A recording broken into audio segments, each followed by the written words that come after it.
ಪ್ರಿಯ ವೀಕ್ಷಕರೇ ನಮಸ್ಕಾರ. ನಾನು ವೀರೇಶ್ ಗಡ್ಡಿಮಾಳ್. ಎಸ್ ನ್ಯೂಸ್ಗೆ ಸ್ವಾಗತ. ಇಂದಿನ ಮುಖ್ಯಾಂಶಗಳು. ವಿಶ್ವೇಶ್ವರಯ್ಯ ಶಿಕ್ಷಣ ಸಂಸ್ಥೆ ಹಾಗೂ ಕೆವಿಎಸ್ ಸ್ಕಾಲರ್ಶಿಪ್ ಸಹಯೋಗದಲ್ಲಿ ಏಪ್ರಿಲ್ 6ಕ್ಕೆ ನೀಟ್ ಮಾದರಿ ಪರೀಕ್ಷೆ. ಕೆಂಗಲ್ ಗ್ರಾಮದಲ್ಲಿ 16 ಸಮಸ್ಯೆ, ಸತ್ತರೆ ಹೂಳಲು ಸ್ಮಶಾನವಿಲ್ಲ. ಕೆಪಿಆರ್ಎಸ್ ಸಿಐಟಿಯು ಜಂಟಿ ಪ್ರತಿಭಟನೆ.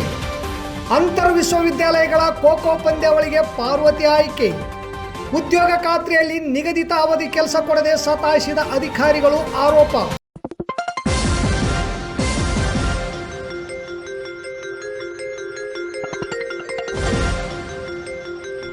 ಎಸ್ ನ್ಯೂಸ್, ಇದು ನಿಮ್ಮ ಧ್ವನಿ. ವಾರ್ತೆಗಳ ವಿವರ. ಪ್ರಥಮ ಪಿಯುಸಿ ಪ್ರವೇಶಕ್ಕೆ ಉಚಿತ ನೋಂದಣಿ. ವಿಜ್ಞಾನ, ಕಲಾ, ವಾಣಿಜ್ಯ ವಿಭಾಗದಲ್ಲಿ ಪ್ರವೇಶವನ್ನು ಪಡೆಯಲು ಕೆವಿಎಸ್ ಸ್ಕಾಲರ್ಶಿಪ್ ಪರೀಕ್ಷೆಗಳನ್ನು ಏಪ್ರಿಲ್ 6ರಂದು ಕನಕದಾಸ ಶಿಕ್ಷಣ ಸಂಸ್ಥೆ ಕುಷ್ಟಗಿ ರಸ್ತೆಯಲ್ಲಿ ನಡೆಸಲಾಗುತ್ತಿದ್ದು, ಪಿಯುಸಿ ಓದುವ ವಿದ್ಯಾರ್ಥಿಗಳು ಇದರ ಸದುಪಯೋಗವನ್ನು ಪಡಿಸಿಕೊಳ್ಳಿ ಎಂದು ಕೆವಿಎಸ್ ಸಂಸ್ಥೆಯ ಸಂಸ್ಥಾಪಕರು, ಅಧ್ಯಕ್ಷರು ಹಾಗೂ ಮಾಜಿ ಸಂಸದರಾದ ಕೆ ವಿರೂಪಾಕ್ಷಪ್ಪ ಅವರು ಹೇಳಿದರು. ನಗರದ ಪತ್ರಿಕಾ ಭವನದಲ್ಲಿ ಬುಧವಾರ ಸುದ್ದಿಗೋಷ್ಠಿ ನಡೆಸಿ ಮಾತನಾಡಿದ ಅವರು, ಕೆವಿಎಸ್ ಶಿಕ್ಷಣ ಸಂಸ್ಥೆ ಹಾಗೂ ರಮೇಶ್ ತೆಗ್ಗಿನಮನಿಯವರ ನೇತೃತ್ವದ ವಿಶ್ವೇಶ್ವರಯ್ಯ ಸಮೂಹ ಶಿಕ್ಷಣ ಸಂಸ್ಥೆಗಳು ಸಹಯೋಗದಲ್ಲಿ ಕುಷ್ಟಗಿ ರಸ್ತೆಯ ಕನಕದಾಸ್ ಪದವಿ ಪೂರ್ವ ಕಾಲೇಜಿನಲ್ಲಿ ಈ ಪರೀಕ್ಷೆ ನಡೆಸಲಾಗುತ್ತದೆ.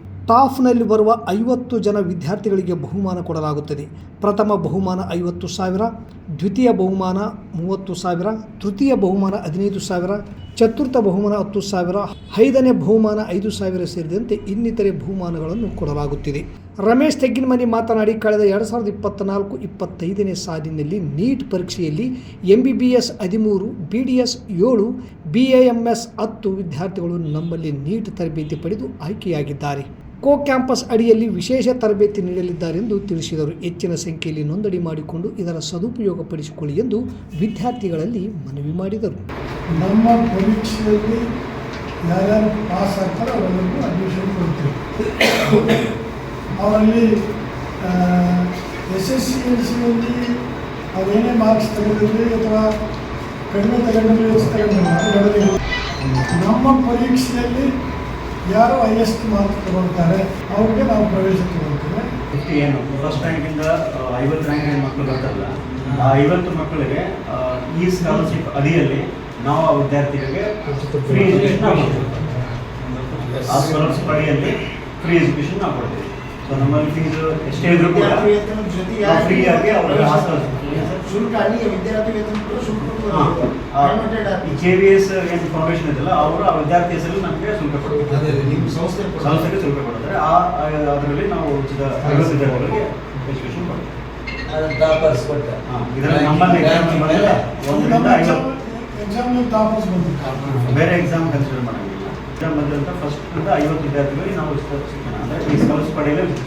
ತಾಲೂಕಿನ ಕೆಂಗಲ್ ಗ್ರಾಮವು ಹಲವು ಸಮಸ್ಯೆಗಳ ಕೊಂಪೆಯಾಗಿದೆ. ಕೆಲವು ಬೇಡಿಕೆಗಳ ಬಗ್ಗೆ ಈಗಾಗಲೇ ಹೋರಾಟ ಮತ್ತು ಮೌಖಿಕವಾಗಿ ತಮ್ಮ ಗಮನಕ್ಕೂ ತಂದರೂ ಕೂಡ ಇದುವರೆಗೂ ಕೆಲವು ಬೇಡಿಕೆಗಳಿಗೆ ಪರಿಹಾರ ಸಿಗದೆ ಕೆಂಗಲ್ ಗ್ರಾಮದ ಜನರು ತೊಂದರೆ ಅನುಭವಿಸುತ್ತಿದ್ದಾರೆ. ಆದಷ್ಟು ಬೇಗ ಬೇಡಿಕೆಗಳ ಬಗ್ಗೆ ಸೂಕ್ತ ಕ್ರಮ ವಹಿಸಿ ಸಮಸ್ಯೆಗಳನ್ನು ಪರಿಹರಿಸಿ ಎಂದು ಕೆಂಗಲ್ ಗ್ರಾಮದ KPRS ಹಾಗೂ NRG CITU ಜಂಟಿ ಹೋರಾಟ ಸಮಿತಿ ತಹಸೀಲ್ದಾರರಿಗೆ ಮನವಿ ಪತ್ರ ಸಲ್ಲಿಸಲಾಯಿತು. ನ್ಯಾಯಬೆಲೆ ಅಂಗಡಿಯ ಮೂಲಕ 1 ವಾರ ದವಸ ಧಾನ್ಯ ವಿತರಿಸುವಂತೆ ಆಗಬೇಕು ಮತ್ತು ಕೆಂಗಲ್ ಗ್ರಾಮಕ್ಕೆ 500 ಕಾರ್ಡ್ BPL APL ಒಟ್ಟು 500ಕ್ಕೂ ಮೇಲ್ಪಟ್ಟು ಕಾರ್ಡುದಾರರು ಇದ್ದು ಪ್ರತ್ಯೇಕ ನ್ಯಾಯಬೆಲೆ ಅಂಗಡಿಯನ್ನು ಕೊಡಬೇಕು. ಕೆಂಗಲ್ ಗ್ರಾಮದಿಂದ ನೂರಾರು ವಿದ್ಯಾರ್ಥಿಗಳು ಓದಲು ಮತ್ತು ರೈತರು ವ್ಯವಹಾರಕ್ಕಾಗಿ ಸಿಂಧನೂರು ಮತ್ತು ಸಿರುಗುಪ್ಪ ಪಟ್ಟಣಗಳಿಗೆ ಹೋಗಿ ಬರುತ್ತಾರೆ.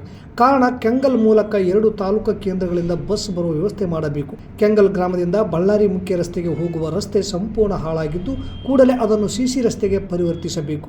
ಎಲ್ಲ ವರ್ಗದ ಜನರು ಸತ್ತರೆ ಹೂಳಲು ಕೂಡ ತೊಂದರೆಯಾಗಿದೆ. ಗ್ರಾಮದಲ್ಲಿ ಸ್ಮಶಾನದ ಜಾಗದ ವ್ಯವಸ್ಥೆ ಮಾಡಿ ಅದಕ್ಕೆ ರಸ್ತೆ ಸಂಪರ್ಕ ಕಲ್ಪಿಸಬೇಕೆಂದು ಒತ್ತಾಯಿಸಿ ಈ ಬೇಡಿಕೆಗಳಿಗೆ ಸ್ಪಂದಿಸದಿದ್ದರೆ ಮುಂದಿನ ದಿನಗಳಲ್ಲಿ ಉಗ್ರ ಹೋರಾಟಕ್ಕೆ ಇಳಿಯಬೇಕಾಗುತ್ತದೆ.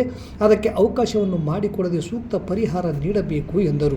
ಈ ಸಂದರ್ಭದಲ್ಲಿ M ಗೋಪಾಲಕೃಷ್ಣ, ಹನುಮೇಶ್, ಯಂಕಪ್ಪ ಕೆಂಗಲ್, B ಲಿಂಗಪ್ಪ, ಬಸವಂತರಾಯಗೌಡ ಕಲ್ಲೂರ್, ಮುದಿಯಪ್ಪ, ಅಮರೇಶಪ್ಪ, ಮಹಿಬೂಬ್, ಪ್ರಹ್ಲಾದ್, ಚನ್ನಪ್ಪ, ಶೇಕ್ಷಾವಲಿ, ಕರಿಲಿಂಗ, ಅಂಬಣ್ಣ, ಮೇಟಿ ಯಂಕಪ್ಪ, ಬಸವ, ರಂಗಣ್ಣ, ಪಾರ್ವತಮ್ಮ, ಹುಲಿಗೆಮ್ಮ, ನಿರುಪಮ್ಮ, ಈರಮ್ಮ, ಗಂಗಮ್ಮ, ನಿಂಗಮ್ಮ, ಶೇಖಮ್ಮ, ಅಂಬಮ್ಮ, ಶಾಂತಮ್ಮ ಸೇರಿದಂತೆ ಅನೇಕರಿದ್ದರು. ತುರುವಿಹಾಳ್ ಪಟ್ಟಣದ ಸರ್ಕಾರಿ ಪ್ರಥಮ ದರ್ಜೆ ಕಾಲೇಜಿನ BCom 2ನೇ ಸೆಮಿಸ್ಟರ್ ವಿದ್ಯಾರ್ಥಿನಿ ಪಾರ್ವತಿ ತಂದೆ ತಿರುಪತಿ ಇವರು ರಾಯಚೂರಿನ ಆದಿಕವಿ ಶ್ರೀ ಮಹರ್ಷಿ ವಾಲ್ಮೀಕಿ ವಿಶ್ವವಿದ್ಯಾಲಯದ ಅಡಿಯಲ್ಲಿ ಸರ್ಕಾರಿ ಪ್ರಥಮ ದರ್ಜೆ ಕಾಲೇಜು ಲಿಂಗಸೂರಿನಲ್ಲಿ ಜರುಗಿದ 2025-26ನೇ ಸಾಲಿನ ಮಹಿಳೆಯರ ಖೋ ತಂಡದ ಆಯ್ಕೆಯಲ್ಲಿ ಭಾಗವಹಿಸಿ ಯೂನಿವರ್ಸಿಟಿ ಬ್ಲೂ ಆಗಿ ಆಯ್ಕೆಯಾಗಿದ್ದಾರೆ.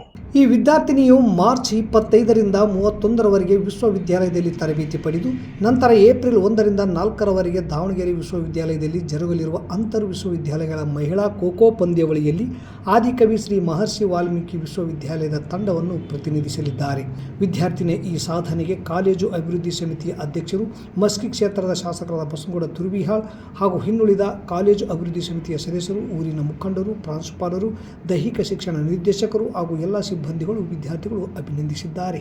ಮಹಾತ್ಮ ಗಾಂಧಿ ಉದ್ಯೋಗ ಖಾತ್ರಿ ಯೋಜನೆ ಬದಲಾಯಿಸಿ ವಿ.ಬಿ. ರಾಮ್ಜಿ ಹೆಸರಿನ ಮೇಲೆ ಕ್ರಾಂತಿಕಾರಕ ಬದಲಾವಣೆ ತಂದಿದ್ದೇವೆಂದು ಕೇಂದ್ರ ಸರ್ಕಾರವು ಹೇಳುತ್ತಿದ್ದರೂ ಸಹ ಅದರ ಪರಿಣಾಮವು ಗ್ರಾಮಾಂತರ ಪ್ರದೇಶಗಳಲ್ಲಿ ವ್ಯತಿರಿಕ್ತವಾಗಿ ಪರಿಣಾಮ ಬೀರುತ್ತಿದೆ ಎಂದು ಕರ್ನಾಟಕ ಪ್ರಾಂತ ರೈತ ಸಂಘ ಹಾಗೂ ಸಿಐಟಿಯು ಜಂಟಿಯಾಗಿ ತಾಲೂಕಾ ಪಂಚಾಯಿತಿ ಕಾರ್ಯನಿರ್ವಾಹಕ ಅಧಿಕಾರಿಗಳಿಗೆ ಮನವಿ ಪತ್ರ ಸಲ್ಲಿಸಿದರು. ನಿಗದಿತ ದಿನಗಳಲ್ಲಿ ಕೆಲಸ ಕೊಡದೆ ಕೂಲಿಕಾರರು ತುಂಬಾ ತೊಂದರೆಯನ್ನು ಅನುಭವಿಸುತ್ತಿದ್ದಾರೆ ಮತ್ತು ಮಾಡಿದ 2-3 ಹಂತದ ಕೆಲಸಗಳಿಗೆ ವೇತನ ಬಾಕಿಯನ್ನು ತಿಂಗಳಾನುಗಟ್ಟಲೆ ಉಳಿಸಿಕೊಂಡಿದ್ದಾರೆ. ಮೇಟಿಗಳಿಗೆ ಗುರುತಿನ ಚೀಟಿಯನ್ನು ಕೊಡುವ ವ್ಯವಸ್ಥೆ ಇಲ್ಲ ಮತ್ತು ಪ್ರೋತ್ಸಾಹಧನ ಕೊಡುವುದನ್ನೇ ಮರೆತು ಬಿಟ್ಟಿದ್ದಾರೆ. ಕೆಲಸದ ಮೊದಲು ನಂತರ ಫೋಟೋ ತೆಗೆಯುವ ಪದ್ಧತಿ ಸರಿಯಾಗಿಲ್ಲ. ಇನ್ನು ಹಲವು ಸಮಸ್ಯೆಗಳ ಈ ಯೋಜನೆಯಲ್ಲಿ ಕೂಲಿಕಾರರು ಕೂಡ ತೊಂದರೆಯನ್ನು ಅನುಭವಿಸುತ್ತಿದ್ದಾರೆ. ಕೆಂಗಲ್ ಗ್ರಾಮವೂ ಸಹ ಅದಕ್ಕೆ ಹೊರತಾಗಿಲ್ಲ. ನಮ್ಮ ಬೇಡಿಕೆಗಳ ಬಗ್ಗೆ ಸೂಕ್ತ ಕ್ರಮವಹಿಸಿ ಸಮಸ್ಯೆಗಳಿಗೆ ಪರಿಹಾರ ಕೊಡಬೇಕು. ಪರಿಹಾರ ಸಿಗದೆ ಹೋದರೆ ಮುಂದಿನ ಹಂತದ ಹೋರಾಟ ಕಾರ್ಯಕ್ರಮಗಳಿಗೆ ಜನತೆ ಅಣಿಯಾಗಬೇಕಾಗುತ್ತದೆ. ಅದಕ್ಕೆ ಅವಕಾಶ ಮಾಡಿಕೊಡದೆ ಸಮಸ್ಯೆಗಳಿಗೆ ಸೂಕ್ತ ಪರಿಹಾರವನ್ನು ನೀಡಬೇಕು. 3 ಸಲ ಕೆಲಸ ಹಂತವಾಗಿ ಮಾಡಿದರೂ ಇದುವರೆಗೂ ವೇತನವನ್ನು ಮಂಜೂರಿ ಮಾಡಿಲ್ಲ. ಕೆಲಸ ಮಾಡುವ ಸ್ಥಳದಲ್ಲಿ ಕುಡಿಯುವ ನೀರು ಮತ್ತು ನೆರಳಿನ ವ್ಯವಸ್ಥೆ ಮಾಡಬೇಕು. 15 ಜನ ಮೇಟಿಗಳಿಗೆ ಮೇಟಿ ಕಾರ್ಡುಗಳನ್ನು ಕೂಡಲೇ ಕೊಡಬೇಕು ಮತ್ತು ಮಹಿಳೆಯರಿಗೆ 5, ಪುರುಷರಿಗೆ 4 ರೂಪಾಯಿ ಪ್ರೋತ್ಸಾಹ ಧನವನ್ನು ಕೂಡ ಕೊಡಬೇಕು. ಸಲಕರಣೆಗಳ ರಿಪೇರಿಗೆ ಹಣ ಬಿಡುಗಡೆ ಮಾಡಬೇಕು. ತಿಂಗಳಾನುಗಟ್ಟಲೆ ಕೆಲಸವನ್ನು ನಿರಂತರವಾಗಿ ನೀಡಬೇಕೆಂದು ಬೇಡಿಕೆ ಇಟ್ಟರು. ಈ ಸಂದರ್ಭದಲ್ಲಿ ಎಂ. ಗೋಪಾಲಕೃಷ್ಣ, ಹನುಮೇಶ್, ಯಂಕಪ್ಪ ಕೆಂಗಲ್, ಬಿ. ಲಿಂಗಪ್ಪ, ಬಸವಂತರಾಯಗೌಡ ಕಲ್ಲೂರ್, ಮುದಿಯಪ್ಪ, ಅಮರೇಶಪ್ಪ, ಮಹಿಬೂಬ್, ಪ್ರಹ್ಲಾದ್, ಶೇಕ್ಷಾವಲಿ, ಕರಿಲಿಂಗ, ಅಂಬಣ್ಣ, ಚನ್ನಪ್ಪ, ರಂಗಣ್ಣ, ಪಾರ್ವತಮ್ಮ, ಯುರುಪಮ್ಮ, ಗಂಗಮ್ಮ, ನಿಂಗಮ್ಮ, ಅಂಬಮ್ಮ, ಶಾಂತಮ್ಮ ಸೇರಿದಂತೆ ಅನೇಕರಿದ್ದರು. ಇಲ್ಲಿಗೆ ವಾರ್ತಾ ಪ್ರಸಾರ ಮುಕ್ತಾಯವಾಯಿತು. ನಿರಂತರ ಸುದ್ದಿಗಾಗಿ ವೀಕ್ಷಿಸಿ ಎಸ್ ನ್ಯೂಸ್. ಇದು ನಿಮ್ಮ ಧ್ವನಿ. ನಮಸ್ಕಾರ.